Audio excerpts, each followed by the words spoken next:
রিয়াজের ভালোবাসা ছিল এক নিষ্পাপ স্বপ্নের মতো, যা সে হৃদয়ের অতল গহীনে লুকিয়ে রেখেছিল। কলেজ জীবনের প্রথম দিনের মতোই মন ভরে উঠত প্রীতির হাসিতে। চোখে চোখ পড়লেই তার হৃদয় যেন এক অজানা সুরে ঝংকৃত হতো। সে কখনো ভাবেনি ভালোবাসা এত কষ্টদায়ক হতে পারে। একদিন রিয়াজের সাহস জাগল। সে প্রীতির কাছে স্বপ্নগুলো খুলে বলল, তার ভালোবাসার কথা। প্রীতি চুপ করে রইল, চোখে অজানা জল ঝলমাল করতে লাগলো। আমার কাছে সময়টা এখন ঠিক না, বলল সে। আমার পরিবারের কথা ভাবতে হবে।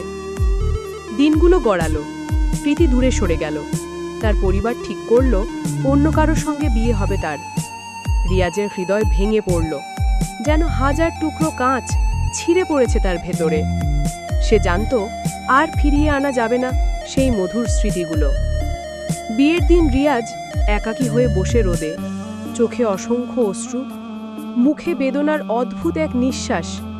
সে ভাবল, জীবনের এই ভালোবাসা কেন এমন তিক্ত হতে পারে? কিন্তু তখনও রিয়াজ হার মানেনি। সে নিজের কষ্টকে ঢেকে জীবনের পথে হাঁটতে শুরু করল। প্রীতির জন্য কাঁদা চোখ আর ভাঙা হৃদয় এখন তার শক্তির উৎস।